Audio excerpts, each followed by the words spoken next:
Friends, we gather together this afternoon to celebrate the life and to honor the memory of Ida Post. Ida's family so very much appreciates your presence with them here this afternoon. We all know at times of great happiness and at times of great loss, nothing is more comforting to us than the presence of family and friends. And I hope you realize how important your presence here means to the family. Thank you.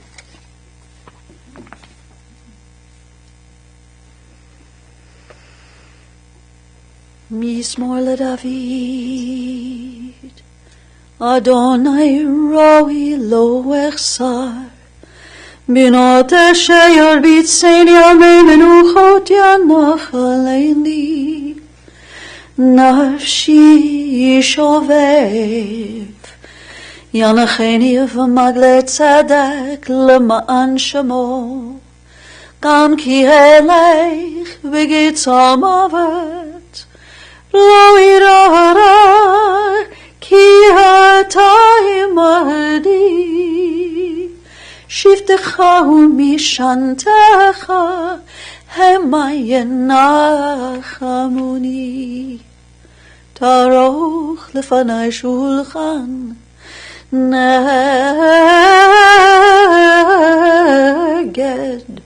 tzurirai,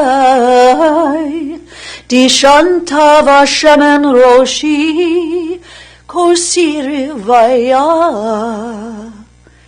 Ach tov chesed yirdifuni kol yamei chayai, V'shaveti b'veit Adonai le'orech yamim.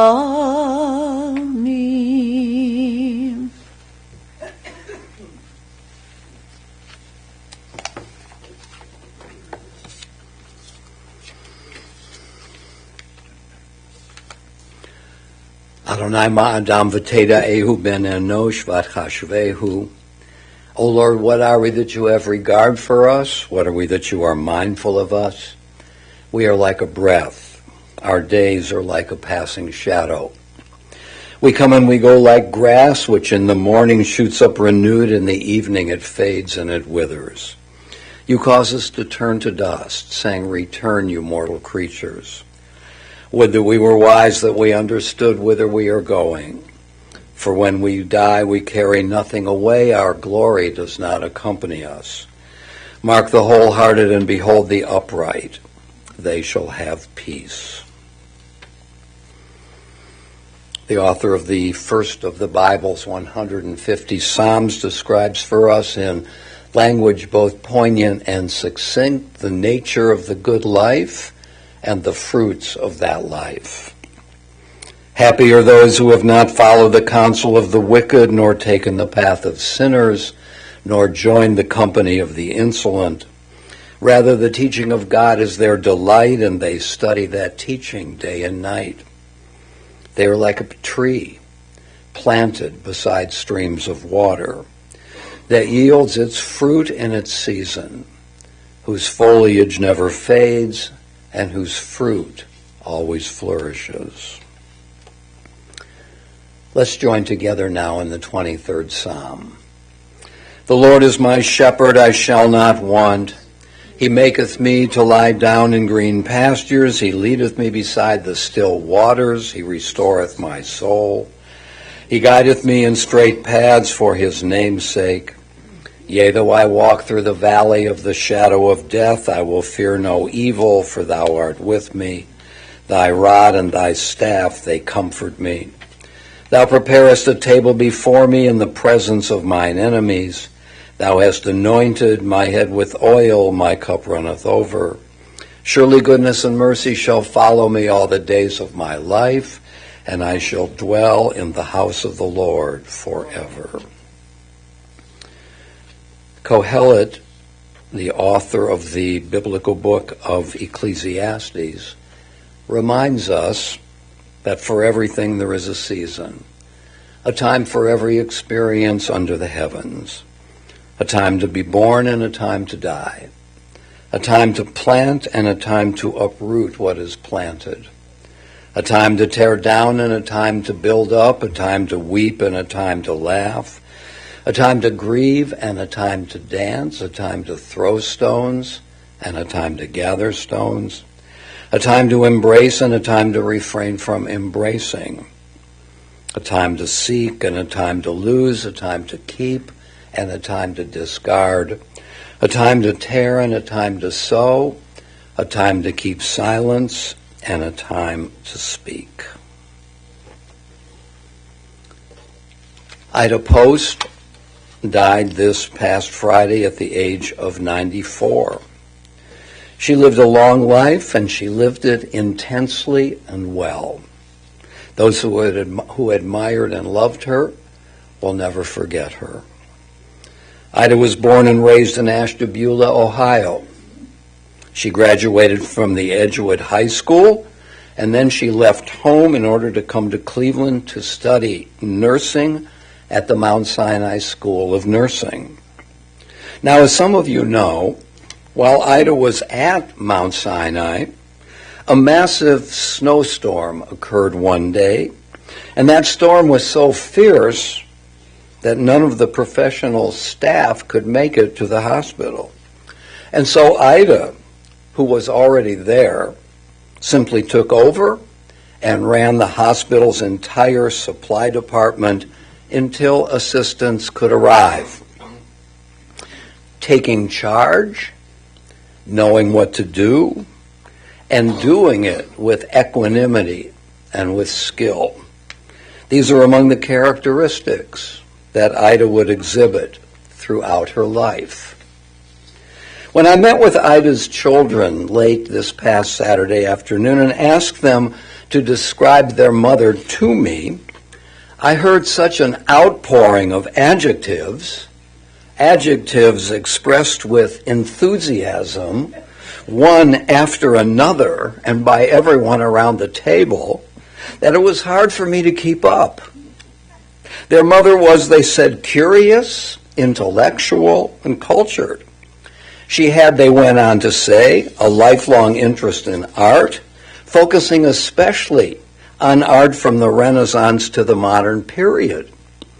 Moreover, she frequented museums throughout her life and had a beloved Andrew Wyeth picture, the mysterious and evocative Christina's World, hanging on her dining room wall. She also loved the symphony, and she enjoyed working the plain dealer in the New York Times crossword puzzles. In addition, Ida, they told me, was a determined person who always knew what she wanted, and she consistently went about achieving what she wanted with characteristic purposefulness and efficiency.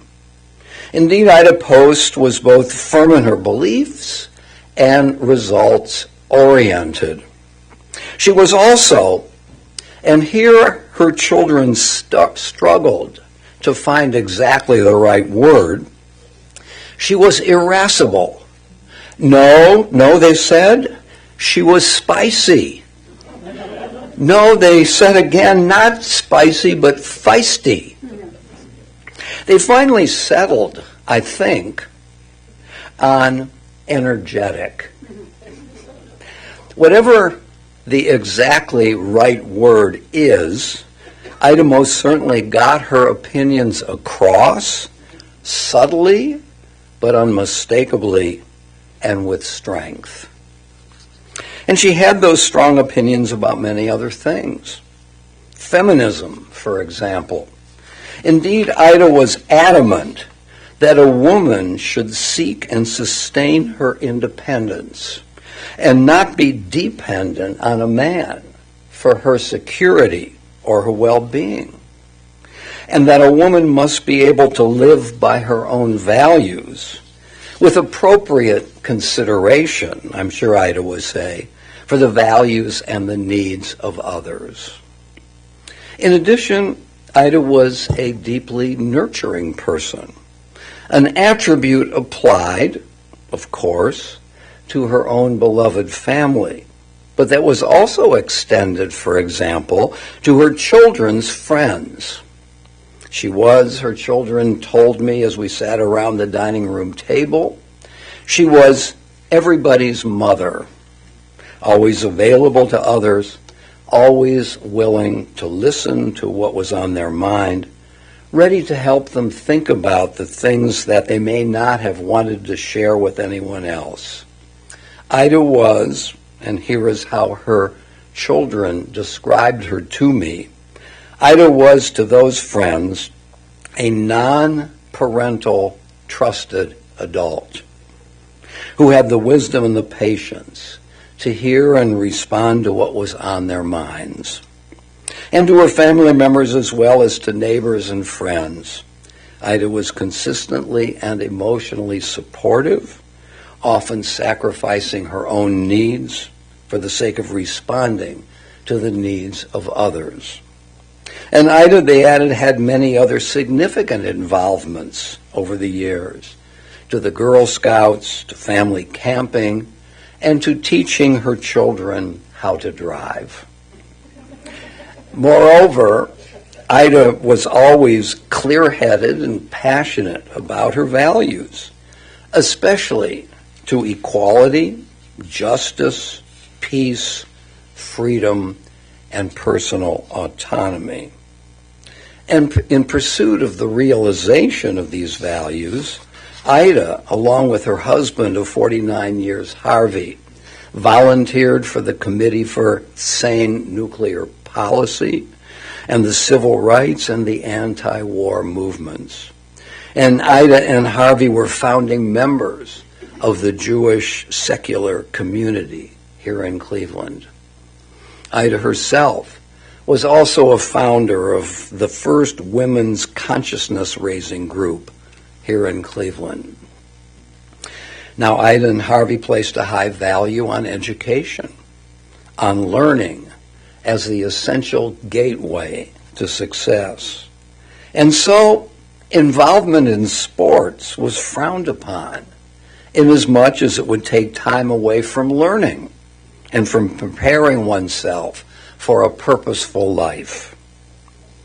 Now, I myself knew Ida reasonably well, and over scores of months, I witnessed her deep interest in learning, inasmuch as she attended our Shabbat morning Torah study sessions every week for many years.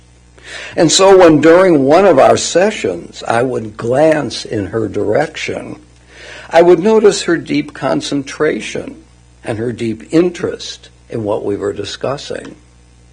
I don't recall that she ever raised her hand to make a point or to ask a question, but I regularly saw a warm smile emerge as she came to agree with or to admire a question or a comment made by a fellow participant. Ida was, as always, attentive and quietly involved. And then there are her lifelong nursing school classmates and friends. Throughout the years, these dear friends would travel together and would stay closely in touch. Ida Post is survived by her 5 children, Linda, Shelley, Mark, Allison, and Gail, by her sons-in-law and daughter-in-law, Carmen, Susan, Tony, and Chris, by her adored grandchildren, Rashid, Sarah, and Jason, Caroline, Anna and Logan, Becca and Josh, Tia, Ethan, Sam, and Jordan, and by her great-grandchild, Ryder. She is also survived by her sister Billy and by her sister-in-law Myrna, and by her beloved Mount Sinai Hospital nursing school classmates, and by several nieces, nephews, and other relatives. She was predeceased by her husband Harvey, by her sisters Helen, Shirley, Mary, and Nancy. Ida Post lived a rich and a purposeful life. She raised a fine family, contributed significantly to her community, and in so many ways nurtured her friendships and lived to see the flourishing of her grandchildren. Those who admired and loved her will never forget her. Zichrona livracha. Her memory will always be our blessing. Amen. I want to now invite forward Ida's 5 children, some of whom will remark on the life, the qualities, the accomplishments of their mother. Linda, Shelley, Mark, Allison, and Gail.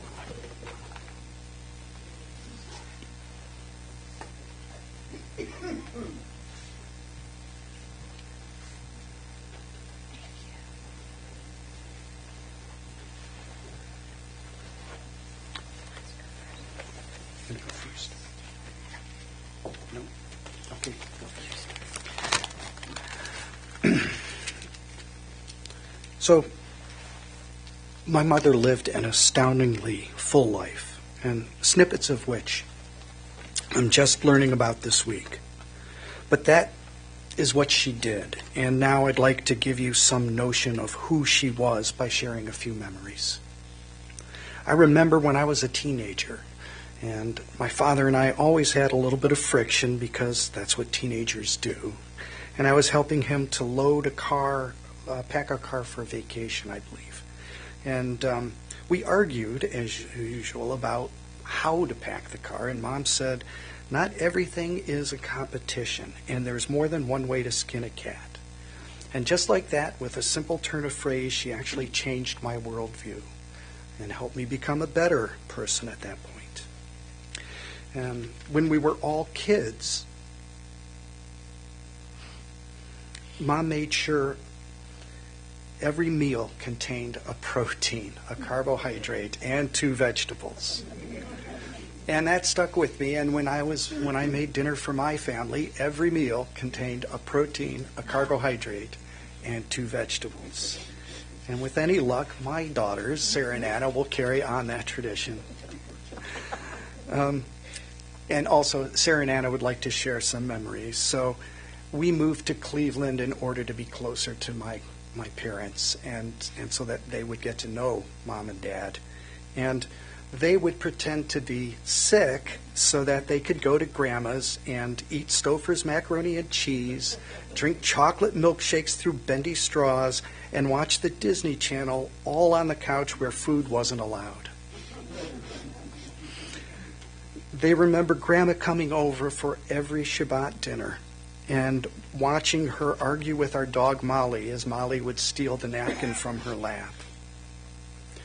As young adults, they loved to hear her say "for the birds," which was her favorite phrase for anything that didn't sit right with her.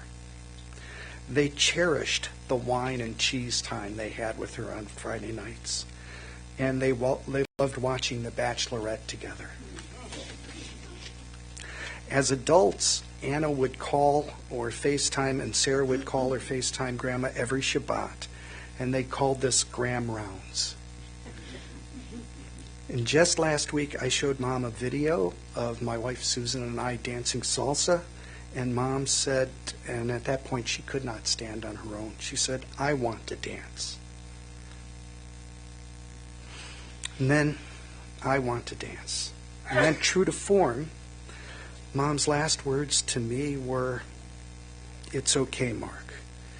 Her last words to me were comforting me rather than thinking about her not being able to dance.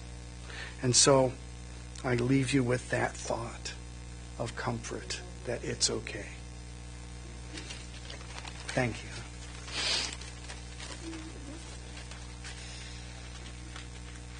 So my favorite memories of Mom were when she would always open her door to my friends, whether my friends and I would come home to lunch from elementary school or high school, or she would take us to the farm or camping places. She was always there. She was there for friends to talk with and to help through really, really hard times. She was also very accepting in that she cherished all of her grandchildren equally, no matter what race, color, or religious background they were. So those are my memories.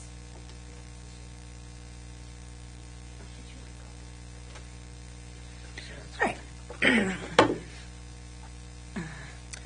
When I was a teenager, Mom worked, I think she modeled, but then eventually we became older and able to discuss two really significant issues that I have attempted to pass on to my kids. One is she was always about valuing and honoring your female friendships.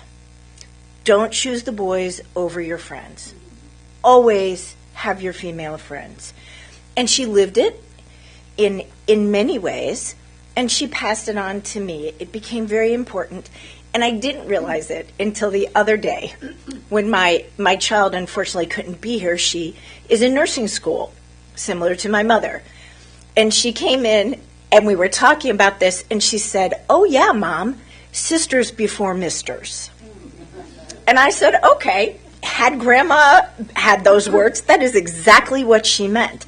And that has been important, to cheerlead for your female friends, to share their accomplishments, to be that yay for you, that's important for everybody. That was Mom. She would cheer you on no matter what gender, no matter what belief system, but in particular, she wanted her kids to understand the value of those female friendships and not put them aside for the boys. The other thing she taught me very clearly, and this came to light in a message I got from one of the children whose mother was in the women's group that Mom had been a part of in my early years, and this is back in the 70s, so I was very young. And there was a point where I was an adolescent, I was in high school, everybody was gone, and he came to live with us, and I don't think I fully understood at that time. I knew there was something going on. All I knew is there's another kid in the house. After you've had 5 there, what's the big deal? They come and go all the time. So he sent me a message, and he said to the family, he wanted to share his experience, and I want to share it with you, because I couldn't say it better. I had just turned 15 when I was diagnosed with diabetes type 1. It was hard enough being 15 and struggling with adolescence, but then I was hit with this reality.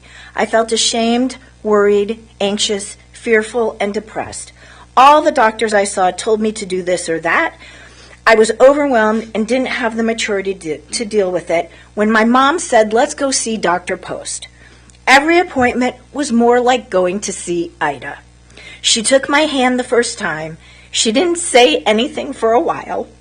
I felt peace, calm, love, assurance from her touch.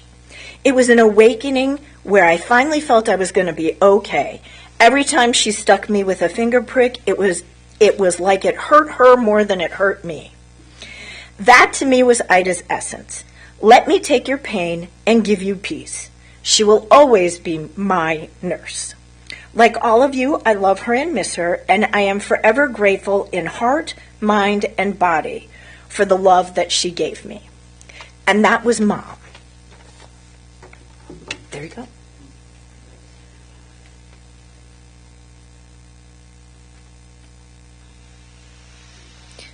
One of my fondest memories of Mom is when I was going through her closet, as I was wont to do, and looking through all the old stuff, and I came across an old newspaper article with her photo in the back of an ambulance. And I asked her about it, and she said, well, she was home from nursing school in Ashtabula for some type of break, and there was a little girl who had polio, paralytic polio, and was in an iron lung. And they needed someone to ride in the ambulance with her as she was going to be taken to Cleveland. And no one would volunteer to ride in the ambulance. No one. So they asked Mom as a nursing student, and she said, absolutely, and rode in the back of the ambulance with this little girl till they got to Cleveland. That was Mom.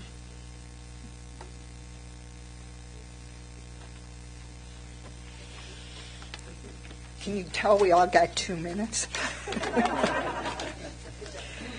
So I want to say something about my mom in the later years. I will always remember going with my mother and two of her nursing school friends, Judy and Barbara, to Spain. By that time, they had been taking classes at the Cleveland Museum of Art for several years and knew all sorts of art trivia.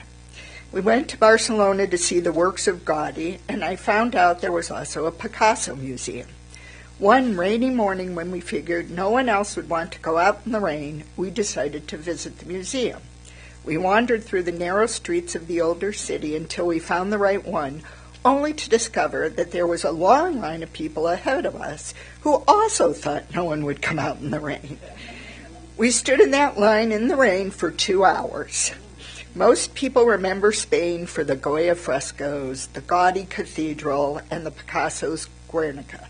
But I will never forget how we stood in the rain, talking and joking with the others in line, sharing umbrellas and stories about the other museums in Spain. For the last 5 years, I've been privileged to join Judy and Barbara, plus Ruthie and her husband Jordan, on weekly visits to the art museum. They had their own ritual: find the newest exhibit or visit one of their favorite galleries for an hour or so, then head off to the cafe or the picnic tables at the Garfield Memorial for lunch. The tour of the museum may only have lasted for an hour, but the fellowship often lasted much longer and was filled with revealing stories. We still don't know how Ruth got out of that locked public bathroom when they went to Israel. Thank you.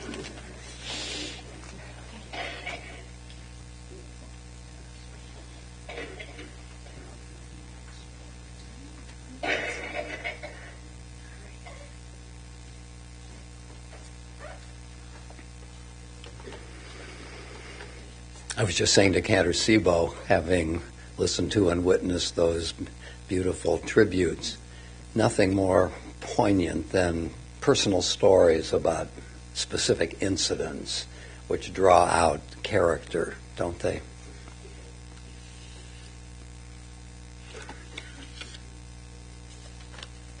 O God of life, amid the ceaseless tides of change which sweep away the generations, your love remains to comfort us and to give us hope. Around us are life and death, decay and renewal, the flowing rhythm that all things obey. Our life is a dance to a song that we cannot hear. Its melody courses through us for a little while, then it seems to cease. Whence the melody and whither does it go? In darkness as in light, we turn to you, the source of life and the answer to all of life's mysteries. As you are able, I invite you to rise now for the Eo Mole Rachamim.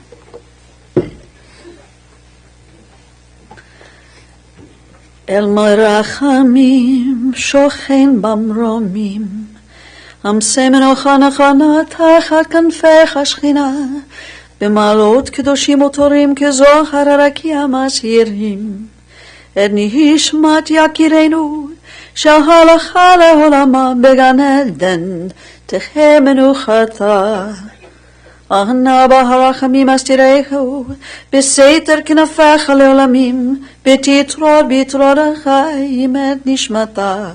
אדוני הוא נחלתה וינוח בשלום על משכבה, ונאמר אמן.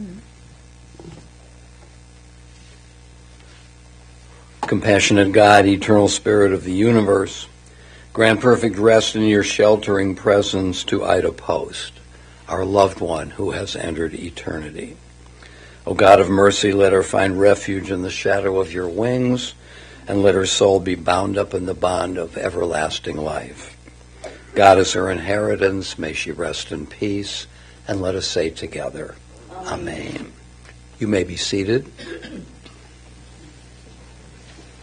I want to announce that Ida's family will receive friends at the residence at 23415 Fairmont Boulevard. They will receive friends this afternoon from 3 to 5, and then again this evening from 7 to 9. Tomorrow, Tuesday, from 2 to 5 and 7 to 9. and Wednesday from 7 to 9 in the evening. Our service will continue now at graveside at the Mayfield Cemetery. Once again, thank you so much for your presence here this afternoon with the family.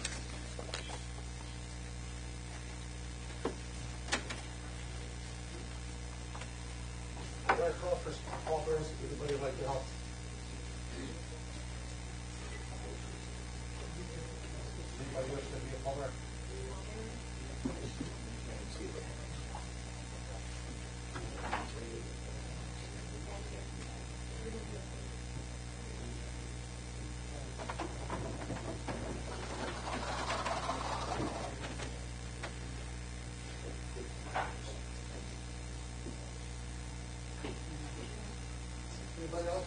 Pallbearers, will step down with that gentleman right down there.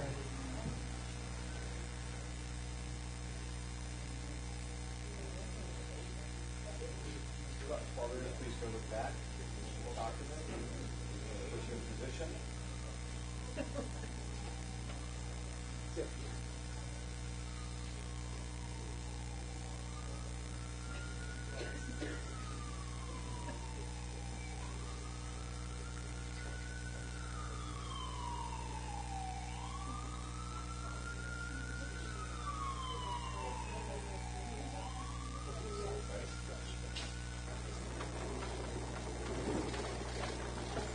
Everyone, please rise.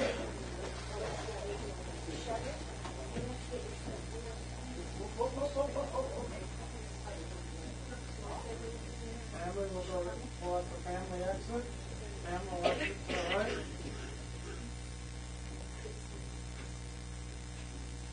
You're going to the cemetery today, please turn your headlights on high beam and you have your four-way flashers on.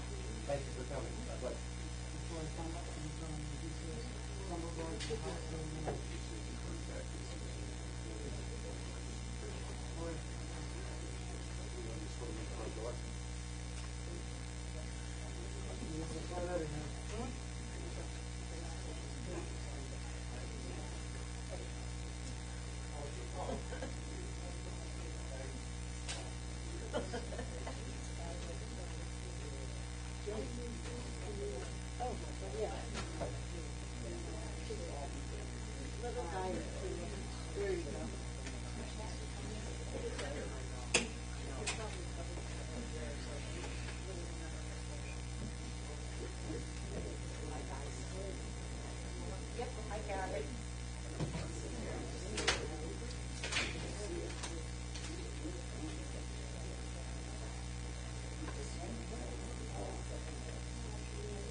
Good.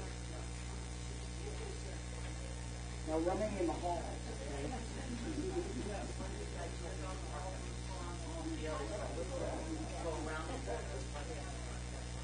It's nice and sunny. Yeah. Your front side isn't seeing your part. You're on the other side. You're on the south side. Oh, you're on the north side. Because I follow this direction. They've never been right. Direction. Yes, sir.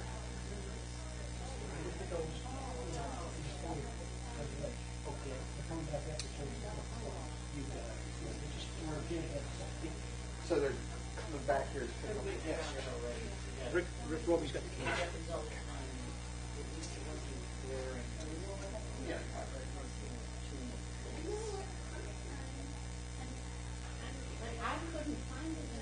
I know you couldn't, and I wanted you to look in your pocket. Oh, goodness. It sounded like it was coming out.